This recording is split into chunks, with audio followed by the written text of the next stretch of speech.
कल वाणी चल रही थी 15 जून सन 1966 की, पहले पेज के अंत में ब्रह्मा को कहते हैं प्रजापिता ब्रह्मा। वो प्रजापिता ब्रह्मा तो यहाँ ठहरा ना, माना जहाँ प्रजा है वहाँ प्रजापिता है। वहाँ हम आत्माएं सब एक बाप के बच्चे ब्रदर्स हैं। बाप शिव के साथ रहने वाले हैं। परमात्मा का नाम है शिव और आत्मा का नाम है शालिग्राम। शाली कहते हैं चावल को। चावल में जब तक छिलका है तो जैसे देह अभिमानी पतितात्मा है,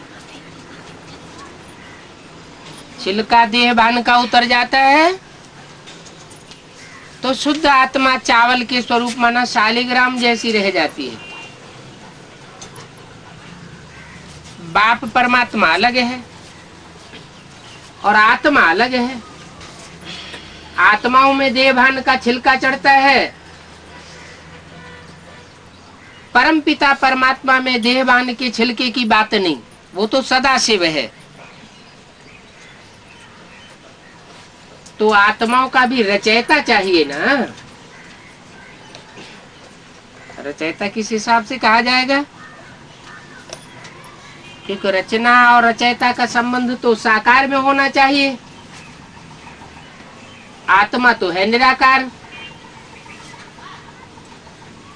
सुप्रीम सोल भी निराकार है और आत्मा तो अनादि अविनाशी है।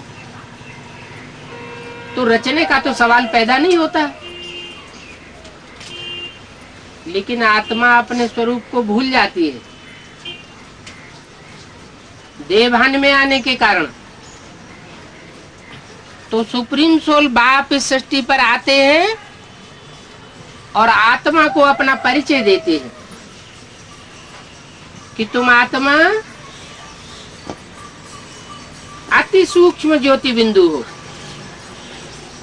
जैसे मैं आत्मा ज्योति बिंदु हूँ वैसे तुम भी ज्योति बिंदु हो। बिंदु बिंदु आत्माएं सब एक समान, लेकिन मेरे में और तुम जन्म मरण के चक्र में आने वाली आत्माओं में अंतर है।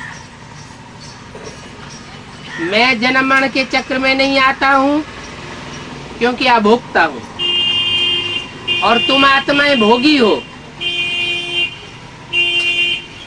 अभोक्ता नहीं हो सकती, तो भोगी होने के कारण तुम्हारी आत्मा की शक्ति क्षीण होती रहती है। तुम देहभान के छिलके में बंध जाती हो और मैं तो सदाशिव हूँ। मैं अगर सदाशिव न रहूं और आत्मिक स्थिति में न रहूं तो तुम आत्माओं को इस शरीर के बंधन से छुड़ाने वाला कोई भी नहीं रहेगा। इसलिए मैं तुरीय आत्मा हूं। तुम बंधन में आने वाली आत्माएं हो, षष्ठी रूपी रंगमंच पर पार्ट बजाने वाली हो। कभी 16 कला संपूर्ण बनती हो, कभी कलाहीन बन जाती हो। मैं तो जन्म मरण के चक्र में ही नहीं आता। गर्भ से मैं जन्म नहीं लेता। तुम आत्माओं का गर्भ से जन्म होता है। जिनका गर्भ से जन्म होता है उनकी मृत्यु भी होती है। आत्मा तो मृत्यु को नहीं पाती। आत्मा एक चोला छोड़ दूसरा चोला धारण करती है। मैं भी धारण करता हूं, परंतु मेरे जन्म दिव्य जन्म कहा जाता है। गीता में भी लिखा है प्रवेश तुम, मैं प्रवेश करने योग्य हूं। जैसे भूत प्रेत आत्माएं प्रवेश कर जाती है परंतु वो तो मनुष्य आत्माएं हैं, उनको सूक्ष्म शरीर का बंधन होता है। मेरे को तो न स्थूल बंधन होता है न सूक्ष्म बंधन होता है। मैं तो हल्की फुल्की आत्मा हूं और जिसमें भी प्रवेश करता हूं उसको पता ही नहीं चलता मैं कब आता हूं कब चला जाता हूं। ब्रह्मा के तन में प्रवेश करता था तो ब्रह्मा को भी पता नहीं चलता कब आता कब चला जाता। ब्रह्मा की सोल शरीर छोड़ने के बाद जिस गुलजार दादी में प्रवेश करती है तो गुलजार दादी को अपना भान भूलना पड़ता है। कोई भी मनुष्य आत्मा किसी मानव शरीर में प्रवेश करती है तो जिसमें प्रवेश करती है वो उसकी चेतावस्था को समाप्त कर देती है, वो आत्मा अचेत हो जाती है। तो मेरी प्रवेशता में और मनुष्य आत्माओं की प्रवेशता में बहुत अंतर है। मेरे को तो देह भान का छिलका ही नहीं रहता, इसलिए मैं तो हल्की फुल्की आत्मा हूं। मनुष्य आत्माएं हल्की फुल्की तब बनती है जब मैं आकर के उनको परिचय देता हूं कि तुम ज्योति बिंदु आत्मा हो, ये प्रैक्टिस करो कि मैं देह नहीं हूं, देह का पुतला नहीं हूं, मैं तो अविनाशी ज्योति बिंदु आत्मा। तो आत्मा का जब परिचय मिलता है तो जैसे आत्मा की रचना हुई,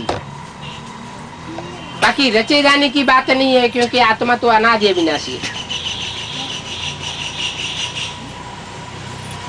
तो आत्माओं का रचयिता ज्ञान देने के कारण वो सुप्रीम सोल कहा जाता है। ये बातें सारी दिल में करते रहना चाहिए कि हम दो ज्योति बिंदु आत्मा हैं, हम ये शरीर रूपी पुतला नहीं है। ये शरीर का पुतला तो आज है कल खलास हो जाएगा, फिर हमको नया पुतला मिलता है। जो ज्ञान मिला है वो अपने दिल में ठहराने के लिए मेहनत करनी है। 15/6/66 की वाणी का दूसरा पेज। आत्मा ही विचार करती है। पहले पहले तो ये निश्चय करो हम आत्मा बाप के साथ रहने वाली है।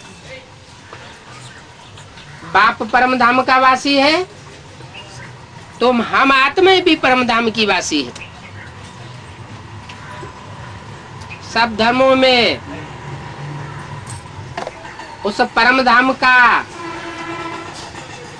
ज्ञान है,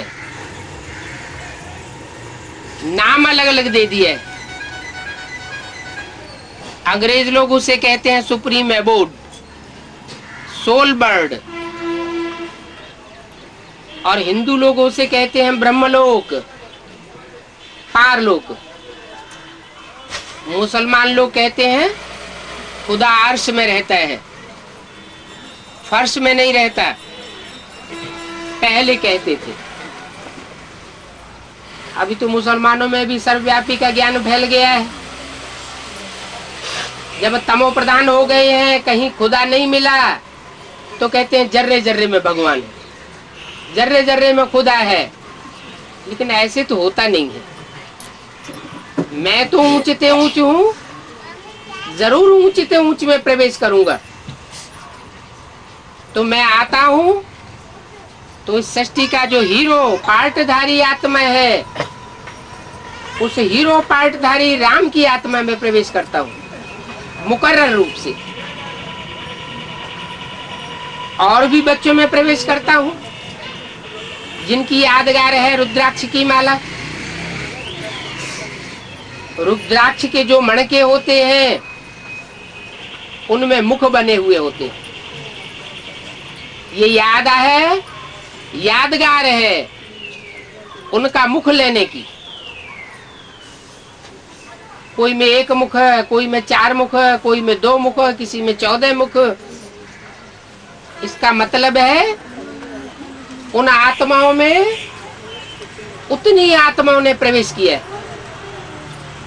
और पहले पहले मैं प्रवेश करके उनको आत्मिक स्वरूप में स्थित कराता हूं। तो रुद्राक्ष के जो मणके हैं वो रुद्राक्ष की माला 108 मणकों की माला होती है। मानस सृष्टि में 108 श्रेष्ठ आत्माएं ऐसी है जो हर धर्म से चुनी हुई श्रेष्ठ आत्माएं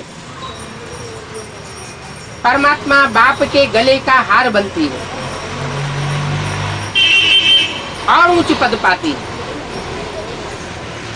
परमात्मा बाप ने जो संगठन बनाया, श्रेष्ठ आत्माओं का संगठन, उसकी यादगार है माला। हर धर्म में माला सुमिरी जाती है, हर धर्म में माला फेरी जाती है। मुसलमान भी माला फेरते हैं, क्रिश्चियंस भी माला फेरते हैं, बौद्ध भी माला फेरते हैं, और हिंदुओं में तो माला का सिमरण किया ही जाता है। सिमरण करना माना स्मरण करना, याद करना। उन 108 आत्माओं को इतना क्यों याद किया जाता है? जरूर है उन्होंने परमात्मा के कार्य में, सृष्टि रचना के कार्य में, तामसी सृष्टि के विनाश के कार्य में और नई सृष्टि की पालना के कार्य में विशेष सहयोग दिया होगा। तो उन 108 आत्माओं का हर धर्म में माला के रूप में यादगार चली आ रही है। तो निश्चय ये होना चाहिए कि हम बाप के साथ रहने वाली आत्मा हैं, हम उनके बच्चे हैं, तो हमको जरूर वर्षा मिलना चाहिए। हद का वर्षा हद का बाप देते हैं। लाख करोड़ अरब का वर्षा दे देंगे, बेहद का बाप आकर के बेहद का वर्षा देता है। एक जन्म की सुख शांति का वर्षा नहीं देता है, 21 जन्मों की अखंड सुख शांति का वर्षा देता है। और 21 जन्मों की अखंड सुख शांति के आधार पर जो बाकी बचे 63 जन्म हैं 84 के चक्र में से, उनमें भी सुख शांति का वर्षा स्वतः ही मिल जाता है। क्योंकि आत्मा में जो पुरुषार्थ के संस्कार पड़ जाते हैं, श्रेष्ठ पुरुषार्थ या मध्यम पुरुषार्थ या निष्कृष्ट पुरुषार्थ, वैसा वैसा वो आत्मा पद पाती रहती है। सत्युग त्रेता में स्वर्ग की रचना होती है मेरे द्वारा, वहां राम कृष्ण का राज्य होता है। कृष्ण के लिए कहते हैं, हे कृष्ण नारायण वासुदेव। नारायण का राज्य सतयुग में था, 16 कला संपूर्ण था, तो वो 16 कला संपूर्ण राज्य मैं आकर के स्थापन करता हूं। ये संपूर्ण वर्षा मैं आकर के देता हूं। सुप्रीम सोल बाप जरूर सुप्रीमेसी का वर्षा देगा। और भी धर्म पिताएं हैं, वो है नंबरवार, इब्राहिम, बुद्ध, क्राइस्ट, गुरु नानक अपने अपने धर्म के फॉलोअर्स को कुछ न कुछ दे करके जाते हैं, लेकिन वो हद की प्राप्ति कराते हैं और मेरे से बेहद की प्राप्ति होती है। तो ऐसे नहीं कि मैं सिर्फ आकर के भारतवासियों को मुक्ति, जीवन मुक्ति का वर्षा देता हूं। प्रत्येक मनुष्य आत्मा अपने अपने पुरुषार्थ के अनुसार मेरे से उच्च, मध्यम अथवा नीच प्रकार का वर्षा पा लेती है।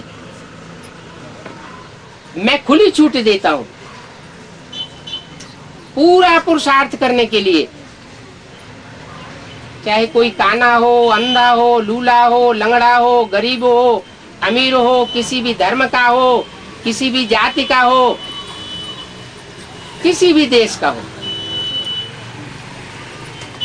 बाप कहते हैं मैं किसी प्रकार का भेदभाव नहीं करता। ऐसा 500-700 करोड़ मनुष्य आत्माओं की दुनिया में प्रत्येक मनुष्य आत्मा मेरा बेहद का वर्षा लेने की हकदार है। तो जो मेरे बच्चे हैं उनको जरूर पूरा वर्षा मिलता है। मेरे बच्चे हैं पूरे 84 जन्म लेने वाले, ऑलराउंड पार्टधारी हैं। ये भी तुम जानते हो। तुम किससे कहा जाता है? जो सामने बैठे होते हैं उनसे तुम कहा जाता है। माने बाप से जो डायरेक्ट पढ़ाई पढ़ते हैं वो बच्चे 84 जन्म लेने वाले बच्चे बनते हैं। और वही जानते हैं कि हम आत्माओं का बाबा है। झाड़ का पहले पहले बीज होता है। जैसे सिजरा बनाते हैं, बाप है बड़ा, फिर बीज से 2-4 पत्ते निकलते हैं, फिर एक लिक निकालते हैं, और एक से वृद्धि को पाते पाते झाड़ बड़ा हो जाता है। तो ये भी मनुष्य सृष्टि का झाड़ है।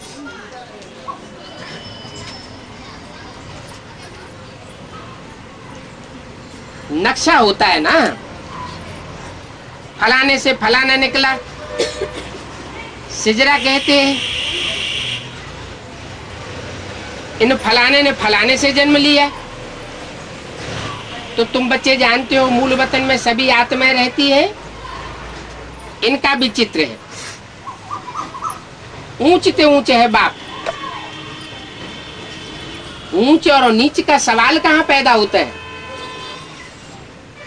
आत्माओं की दुनिया में, ब्रह्मलोक में, पारलोक में या इस साकार लोक में? ये साकारी लोक है जहां ऊंच और नीच का सवाल पैदा होता है। और धर्म पिताएं हैं नंबरवार, लेकिन ऊंच से ऊंच बाप है वो है जिसको धर्म पिताएं भी मानते हैं, गॉड फादर के रूप में। तुम बच्चों की बुद्धि में भी है। बाबा इस शरीर में आया हुआ है, रूहानी बाप इसमें आए रूहों को पढ़ाते हैं। इसको पढ़ाते हैं। जो देह अभिमान में रह करके पढ़ते हैं वो नहीं पढ़ पाते, उनको पढ़ाते भी नहीं है। जो आत्मा अभिमान में रहते हैं वो ही मेरे से पढ़ाई पढ़ते हैं। और सूक्ष्म वतन में तो नहीं पढ़ावेंगे। ये भी अभी तुम जानते हो। सतयुग में तो ये नॉलेज किसी को रहती नहीं है। वहां तो सब देवताएं होते हैं। देवताओं को कोई प्रकार की पढ़ाई पढ़ने की दरकार नहीं, क्योंकि वो तो सुखी होते हैं। देवताएं जब द्वैत की दुनिया द्वापर में आते हैं, जन्म लेते लेते, तब दुखी होते हैं। मैं जो अद्वैत राज्य स्थापन करता हूं, उस राज्य में सतयुग त्रेता में एक ही राजा होता है, एक ही धर्म होता है, एक ही कुल होता है, एक ही भाषा होती है और एक ही मत होता है। इसलिए वहां लड़ाई झगड़े दुख आदि की बात ही नहीं होती। जब से दूसरे दूसरे धर्मों के धर्म पिताएं आना शुरू हुआ, आज से 2500 वर्ष पहले इब्राहिम आए, उन्होंने इस्लाम धर्म स्थापन किया, द्वैतवादी दुनिया शुरू हो गई, दूसरा मत शुरू हो गया, देवता की मत। तो बाप ने आकर के स्थापन की थी, वो तो आज से 5000 वर्ष पहले आया था, अद्वैत मत स्थापन करके गया था। उस अद्वैत मत की लिमिट है 2500 साल। वो 2500 साल के बाद फिर दूसरे दूसरे धर्म पिताएं आकर के अपना अपना धर्म स्थापन करते हैं। तो दूसरी दूसरी मतें मिक्स होती जाती हैं। जितनी जितनी मतें बढ़ती जाती हैं उतने उतने धर्म बढ़ते जाते हैं, उतनी उतनी जातियां बढ़ती जाती हैं, उतनी उतनी भाषाएं बढ़ती जाती हैं, और आपस में लड़ाई झगड़ा मारा मारी दुख अशांति बढ़ती चली जाती है। तो तुम बच्चे अब जानते हो कि एक सदगुरु की श्रीमत से है सदगति, और अनेक मनुष्य गुरुओं की मनमत और मनुष्य मत से है दुर्गति।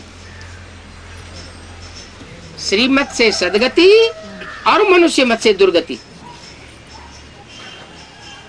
अब मैं यहां आया हुआ हूं तो भी देखो श्रीमत पर नहीं चलते हैं। 63 जन्म की रग पड़ी हुई है मनुष्य मत पर चलने की अथवा मन मत पर चलने की। तो मैं ऊंच ऊंच बाप जो बोलता हूं, जो बताता हूं, उस बात को नहीं पकड़ पाते। बाप कहते हैं ये बनी बनाई बन रही, अब कछु बननी ना है। हर आत्मा ने पिछले 63 जन्म में जैसा जैसा पार्ट बजाया है वैसी वो मेरे आने के बाद भी शूटिंग करती है। वो संस्कार आत्मा में बंधे हुए हैं। कोई श्रेष्ठ मत पर चलते हैं, कोई फिर भी भ्रष्ट है, सड़ी हुई मत पकड़ लेते हैं। मैं तो आकर के पहली बात बताता हूं कि तुम आत्मा हो, दूसरों को भी आत्मिक रूप में देखोगे तो माया का वार नहीं होगा। काम क्रोध लोभ मोह अहंकार ये वार नहीं कर सकेंगे। इन बातों को अभी तुम जानते हो। सत्युग में ये नॉलेज किसी को नहीं रहेगी, दरकार ही नहीं। बाप ही संगम पर आए ये नॉलेज देते हैं। इस मनुष्य सृष्टि रूपी झाड़ का नॉलेज कोई को नहीं है। गीता में कहते हैं ऊर्ध्वम मूलम मदशाख है अश्वत्थम माहोर अव्ययम। बस एक श्लोक देकर के बात छोड़ दी। पूरी बात कोई को समझ में नहीं आती। अभी मैं आकर के बताता हूं। ये मनुष्य सृष्टि रूपी जो झाड़ है इसका बीज है प्रजापिता। दूसरे धर्म के लोग भी उस आदि पिता को मानते हैं। अंग्रेज लोग उसे कहते हैं एडम, मुसलमान लोग उसे कहते हैं आदम, जैनियों में उसे कहते हैं आदिनाथ, हिंदुओं में उसे कहते हैं आदिदेव। तुम आदिदेव है, पुरुष है, पुराण है, ऐसे कह करके शंकर जी की स्तुति करते हैं। शंकर के लिए कहते हैं कि वो अनादि है। उसका जन्मदाता पिता कोई साकार में नहीं दिखाया जाता। जो है सारी सृष्टि का आदि, उसको भला कौन जन्म देगा। तो वो बीज है सारी मनुष्य सृष्टि रूपी झाड़ का। उसे एक बीज से फिर 2 पत्ते निकलते हैं, राधा और कृष्ण। फिर 2 से 4, 4 से 8 ऐसे पत्ते वृद्धि को पाते जाते हैं। अभी बाप तुमको समझाते हैं, बच्चे अभी तुमको फिर से घर चलना है। ये झाड़ पुराना हो गया। इस मनुष्य सृष्टि रूपी झाड़ में अब एटम बमों से आग लगनी है। आज से 60-70 साल पहले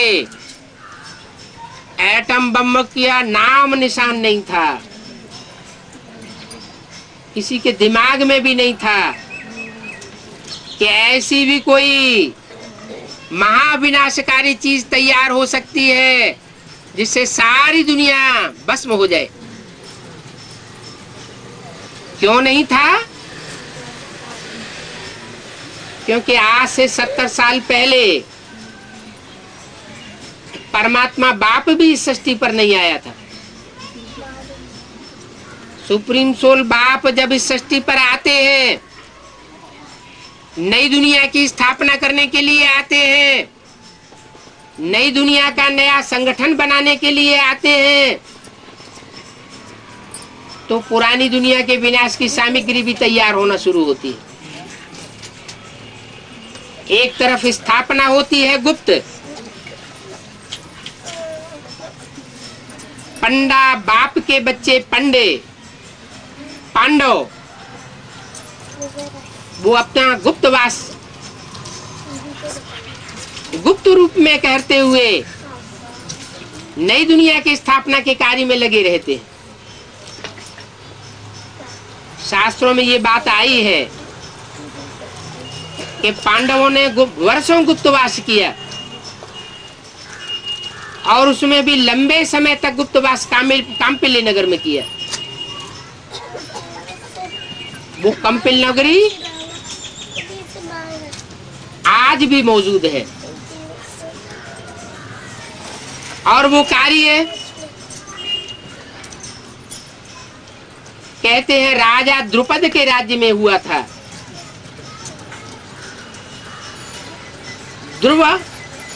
ध्रुव जिसका पद है उसका नाम दे दिया है ध्रुव पद, बिगड़ करके हो गया द्रुपद। उनकी बेटी का नाम द्रौपदी रख दिया। वास्तव में वो था ध्रुवपदी, जिसका पद संसार में ध्रुव है।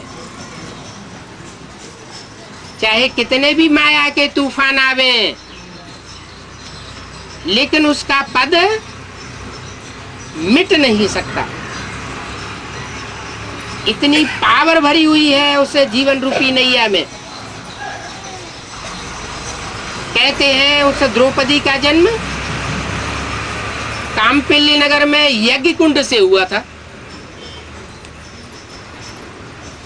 अब ऐसा कोई यज्ञ कुंड नहीं होता जिसमें स्वाहा स्वाहा करने से कोई मनुष्य पैदा हो जाए।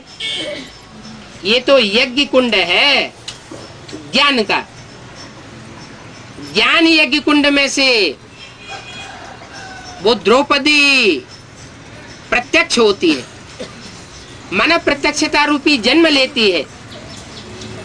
जैसे बच्चा पहले गुप्त होता है, गर्भ में होता है, बाद में जब बाहर आता है तो प्रत्यक्ष होता है, माने कहा जाता है कि जन्म लिया। तो ऐसे ही जब तक वो परम पिता परमात्मा इस सृष्टि पर गुप्त पाठ बजा रहा है गुप्त पांडवों के साथ, तब तक वो प्रत्यक्षता नहीं हो सकती द्रौपदी की। और जब वो गुप्त पाठ प्रत्यक्ष होता है तो पांडव भी प्रत्यक्ष हो जाते हैं, द्रौपदी भी प्रत्यक्ष हो जाती है और बाप भी संसार में प्रत्यक्ष हो जाता है। वो बाप है मनुष्य सृष्टि का पिता, एडम आदिदेव। वो एक के प्रत्यक्ष होने से फिर नंबरवार माला के 108 दाने भी प्रत्यक्ष होने लग पड़ते हैं। वो है फर्स्ट क्लास माला। फिर नंबरवार मालाएं हैं, 1008 भी कहा जाता है। ब्रह्मा की 1000 भुजाएं, फिर 16108 भी कहा जाता है। इस सृष्टि रूपी रंगमंच पर विशेष राज परिवार जिसकी बाप आकर के स्थापना करते हैं, जो जन्म जन्मांतर राजा ही पाते हैं। ये राजाई देने का कार्य, राजाई की पढ़ाई पढ़ाने का कार्य और कोई मनुष्य गुरु नहीं कर सकता। न वो राजयोग सिखा सकते हैं, परमात्मा बाप ही आकर के राजयोग सिखाता है और जन्म जन्मांतर की राजाई प्रदान करता है आत्माओं को। तो वो 16,108 की माला भी प्रसिद्ध है।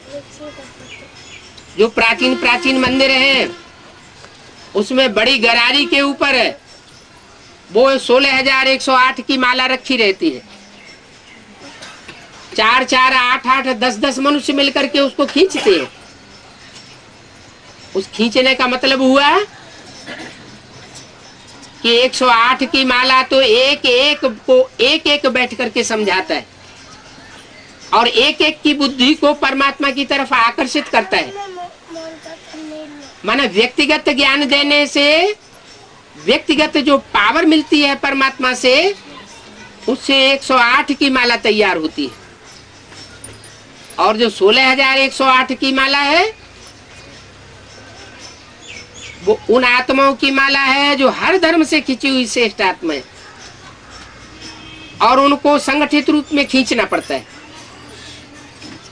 4-4, 8-8 मिलकर के उन आत्माओं को ज्ञान में खींचते हैं।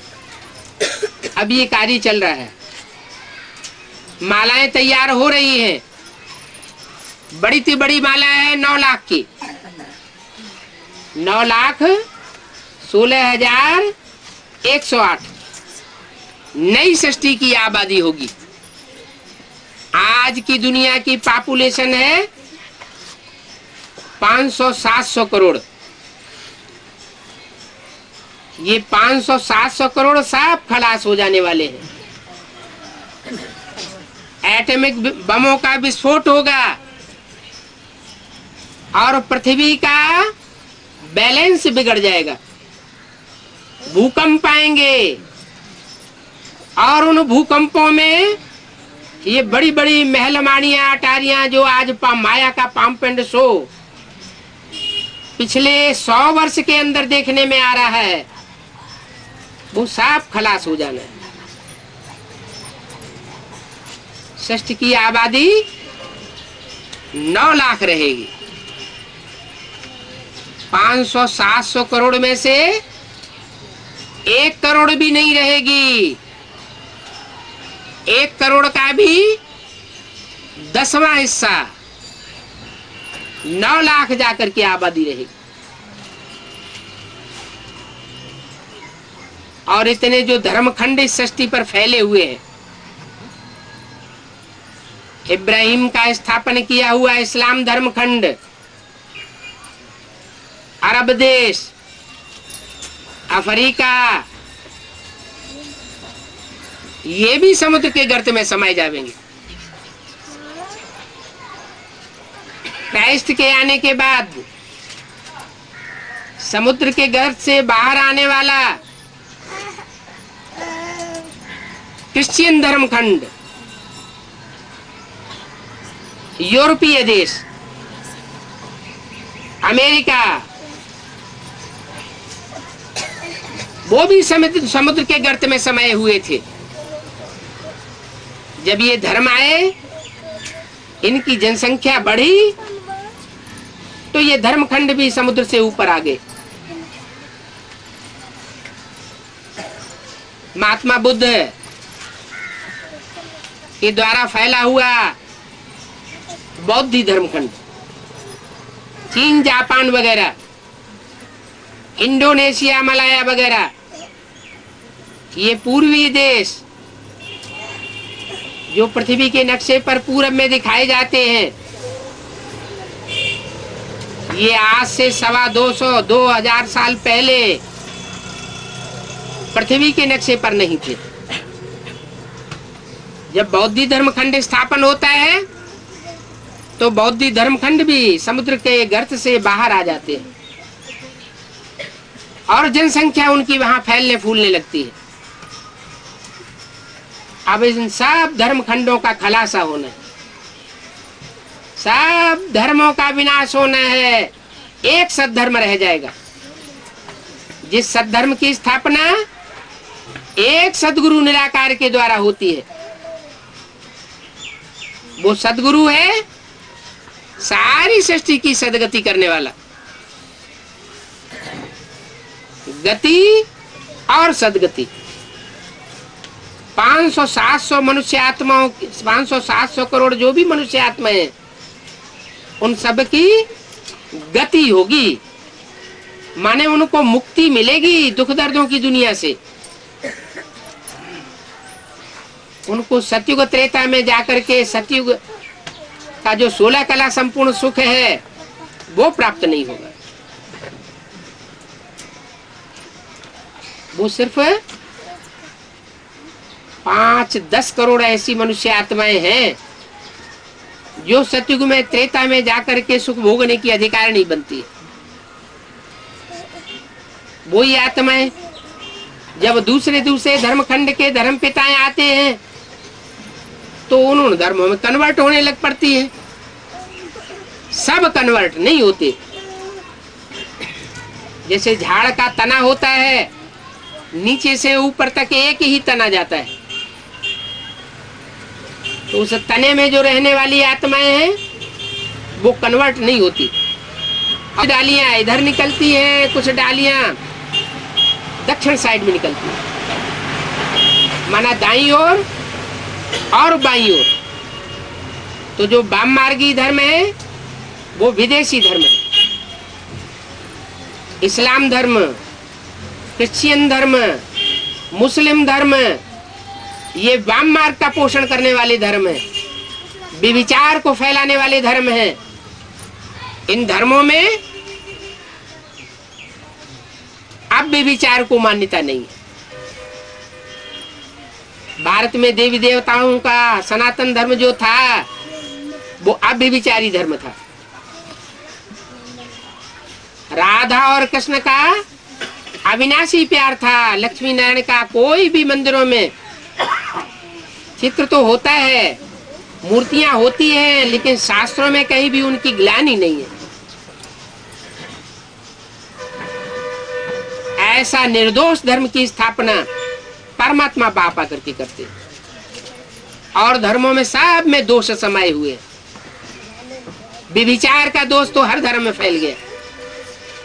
जो वाम मार्गी धर्म है, विदेशी धर्म है, उनसे भारतीय धर्म भी प्रभावित हो गए।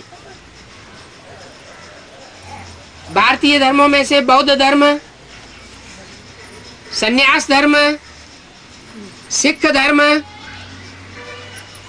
वो भी विदेशियों से प्रभावित हो जाते। बाप आकर के बताते हैं, बच्चे जो भारतवासी हैं वो ही दूसरे धर्मों में कन्वर्ट होते रहे हैं। दूसरे धर्म की आत्माएं कभी भारत के धर्म में आकर के कन्वर्ट नहीं हुई। ये 2500 वर्ष की हिस्ट्री बताती है। इसलिए हिंदुओं की जनसंख्या, सनातन धर्म वालों की जनसंख्या कम होती गई और दूसरे धर्मों की जनसंख्या बढ़ती गई। आज भी दुनिया में 100-150 करोड़ से ऊपर क्रिश्चियंस की संख्या है। लगभग इतनी ही इस्लामियों, मुसलमानों की जनसंख्या है, और हिंदू सिर्फ भारत में ही सिमट कर रह गए। क्या कारण है? कारण यही है कि जो देवी देवता सनातन धर्म की आत्माएं हैं, उनमें से ज्यादा हिस्सा एक ऐसा है जो दूसरे धर्मों से प्रभावित हो जाता है। जो आया उसी को सर झुका दिया। ये भारत की विशेषता रही है कि सब धर्मों के यहाँ मान्यता प्राप्त की गई है। हर धर्म ने आकर के यहाँ अपना सिक्का जमाया है। भारत माता पिता का देश है। सारी सृष्टि का जो माता पिता है, एडम ईव, आदम हवा, आदिदेव आदि देवी, वो यहाँ से विख्यात होते हैं, क्योंकि भारत में ही भगवान आते हैं। भारत में ही आकर के सनातन धर्म की स्थापना करते हैं।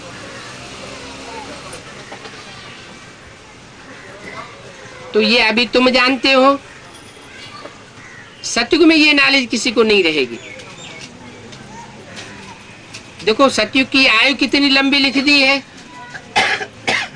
अभी बाप तुमको समझाते हैं, बच्चे अभी तुमको घर चलना है। ये षष्ठी अब हजारों साल चलने वाली नहीं है। सत्युग में जो लंबी लंबी आयु लिख दी है उसका मूल कारण भी है। कारण ये है कि कोई भी मकान बनाया जाता है तो पहला तल्ला बनाने में ज्यादा टाइम लगता है। कोई नाटक खेला जाता है तो पहला सीन तैयार करने में ज्यादा टाइम लगता है। तो ऐसे ही मैं जब इस षष्ठी पर आता हूँ तो चारों युगों की शूटिंग कराता हूँ। सतयुग, त्रेता, द्वापर, कलयुग, ये 4 सीन है इस ड्रामा के। 4 सीन में जो पहला सीन है देवी देवताओं का सतयुग, सत्य का युग, उसकी शूटिंग करने में लंबा टाइम खींचे जाता है। इसलिए शास्त्रों में सतयुग की आयु लंबी दिखा दी है। कहते हैं कलयुग से 2 गुनी आयु द्वापर की, 3 गुनी आयु त्रेता की और 4 गुनी आयु सतयुग की दिखाते हैं। ये सब बातें यहाँ की हैं। इस समय जबकि कलयुग का अंत होने वाला है, सतयुग की आदि होने वाली है, तो आधा हिस्सा कलयुग का और आधा हिस्सा सतयुग का 50-50 वर्ष ऐसे समझा जाए। 100 वर्ष के संगम युग में परमात्मा बाप आकर के सृष्टि को परिवर्तन करते हैं। तो ये शूटिंग काल चलता है। सतयुगी शूटिंग, त्रेता युगी शूटिंग, द्वापर युगी शूटिंग और अभी कलयुग की शूटिंग। चारों युगों की शूटिंग का राज जो बच्चों की बुद्धि में आता है वही शास्त्रों में लिख दिए। चाहे वो रामायण हो, राम रावण की कथा हो, वो कोई त्रेता युग की कथा नहीं है। त्रेता युगी शूटिंग में जो कार्य हुआ है वही उन्होंने शास्त्रों में लिख दिए। चाहे वो देवासुर संग्राम रहा हो, देवताओं और असुरों की लड़ाई कोई सतयुग में नहीं लगी, वो भी इसी समय की बात है। चाहे वो महाभारत युद्ध हो, वो महाभारत युद्ध ऐसे नहीं कि कृष्ण भगवान ने द्वापर के अंत में आकर के महाभारत युद्ध कराया और पापी कलयुग की स्थापना कर दी। फिर भगवान के आने का फायदा ही क्या हुआ? अगर भगवान पापी कलयुग की स्थापना करने आए, नहीं, परमात्मा तो आता ही है कलयुग के अंत और सतयुग के आदि में।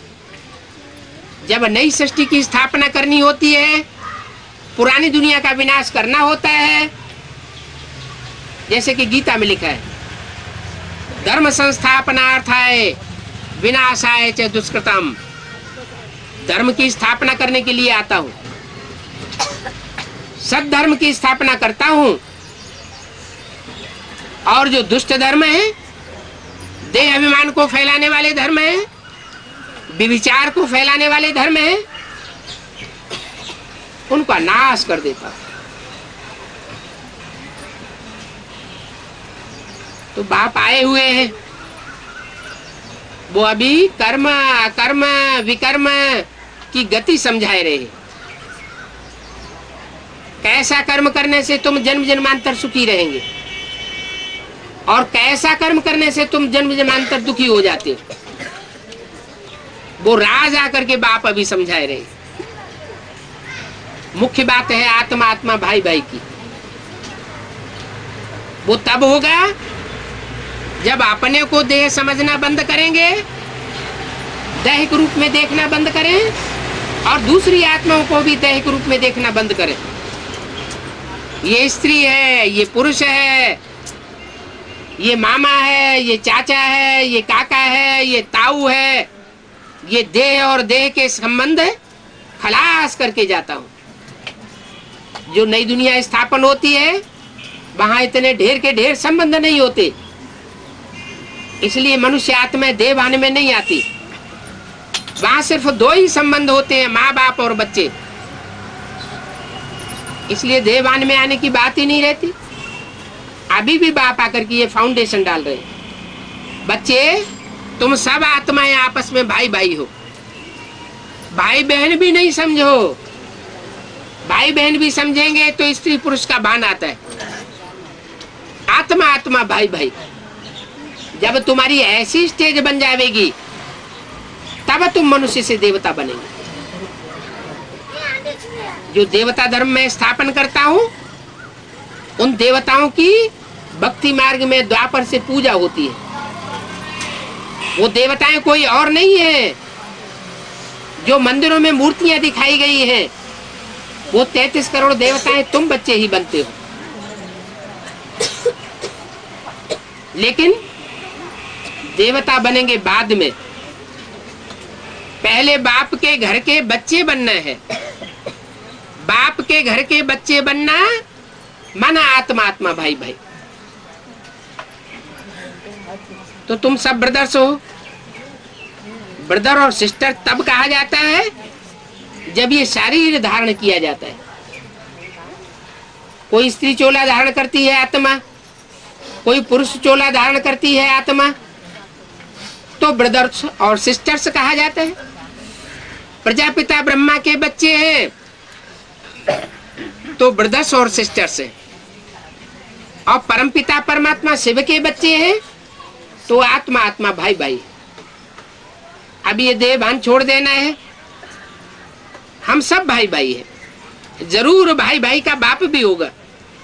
वो बाप है सुप्रीम सोल शिव, वो है परमपिता परमात्मा।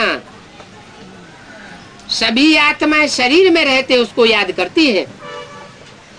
शरीर छूट जाने के बाद फिर याद करने का सवाल पैदा नहीं होता। वो है बाप। ये भी समझाया है, दो बाप हैं। एक आत्माओं का बाप और एक मनुष्य सृष्टि का बाप। आत्माओं का बाप सुप्रीम सोल शिव, जो शिव की यादगार मंदिर में रखी हुई है। सबसे पहला मंदिर बनाया गया सोमनाथ का मंदिर। उस सोमनाथ मंदिर में लाल पत्थर के लिंग में हीरा जड़ा हुआ था। वो हीरा है सुप्रीम सोल की यादगार। और जिस पत्थर गोल पत्थर में वो जड़ा हुआ था, वो लाल पत्थर है शरीरधारी की यादगार। जिस शरीर में वो हीरा प्रवेश करता है सुप्रीम सोल, और उसको हीरो पाटधारी बनाता है। तो लिंग है शरीरधारी की यादगार। वो यादगार लिंग क्यों बनाई गई? उसको हाथ पांव नाक आंख कान क्यों नहीं दिखाए गए? क्योंकि वो संपूर्ण पुरुषार्थ की स्टेज में जब टिकता है तो इंद्रियों के भान को भूल जाता है। इंद्रियां जैसे हैं ही नहीं, अतीन्द्रिय सुख का पार्ट बजाता है। इंद्रियों से परे की स्टेज हो जाती है। इसलिए मेरे लिंग स्वरूप की पूजा होती है। और जो देवताएं हैं उनके हस्त कमल, पाद कमल, नयन कमल, सब इंद्रियों की पूजा होती है। क्योंकि सभी इंद्रियों में पवित्रता समाई जाती है।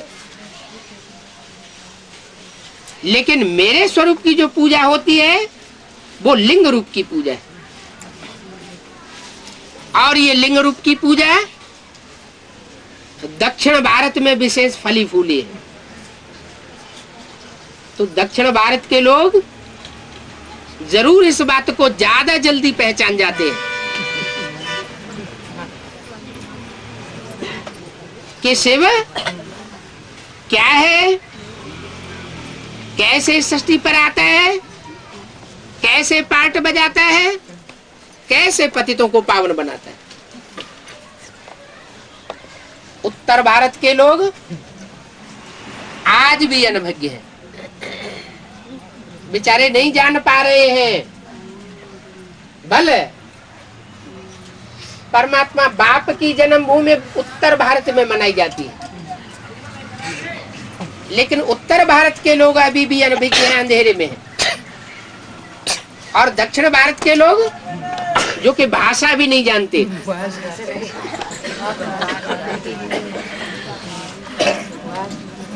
भाषा की भारी प्रॉब्लम, फिर भी भगवान को पहचान लेते हैं। भगवान आकर के हिंदी में बोलता है, दक्षिण भारत में ही जानते ही नहीं। तो भी उसका जो स्वरूप है, मैं जो हूँ, जैसा हूँ, जिस रूप में पार्ट बजाए रहा हूँ, उस रूप को मेरे बच्चे ही जानते हैं।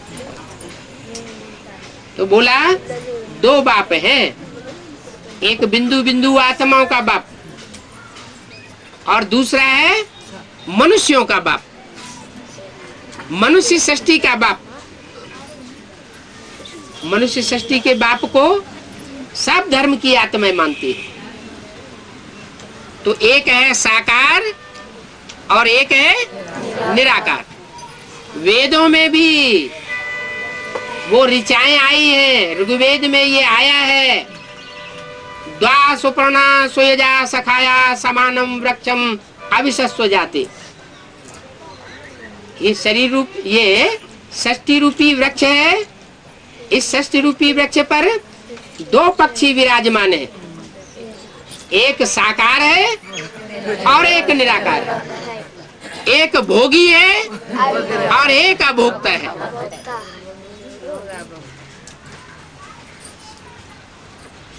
एक ही शरीर। एक ही शरीर में दो प्रकार की आत्माएं कार्य करती है।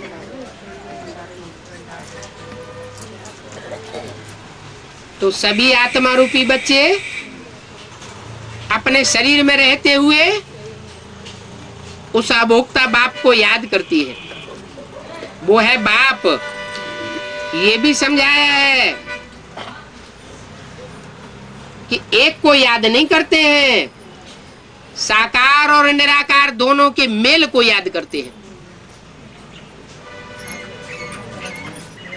सत्य को त्रेता में कोई याद नहीं करता। क्यों नहीं याद करता?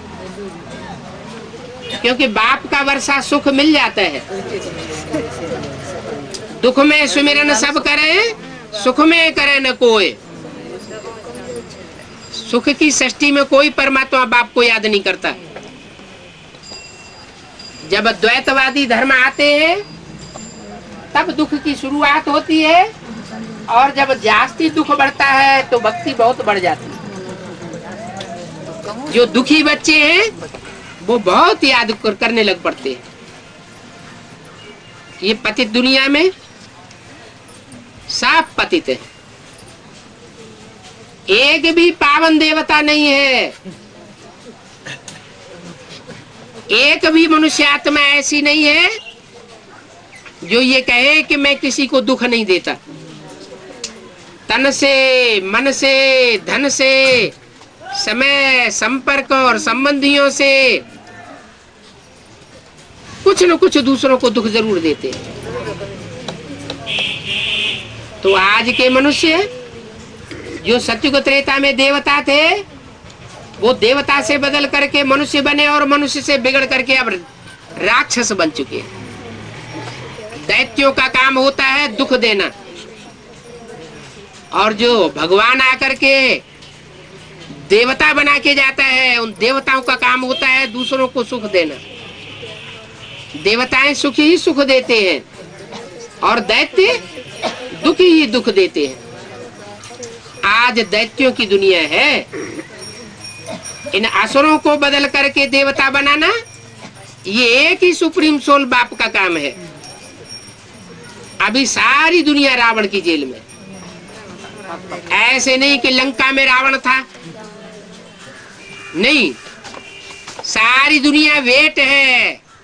इस सारी दुनिया के चारों ओर पानी ही पानी है। और इस रावण की दुनिया में राम का राज्य नहीं है। क्या राम वाली आत्मा तो है, हीरो पार्टधारी है, लेकिन उसके लिए बोला है सुबह का अमीर और शाम का फकीर। हर कल्प में ऐसा ही पार्ट बजाता है। कलयुग के अंत में फकीर बन जाता है और नई दुनिया की शुरुआत में विश्व का मालिक बन जाता है। इसलिए स्लोगन दिया हुआ है, शंकर विश्वनाथ कहलाते, राधा कृष्ण उन्हीं से आते।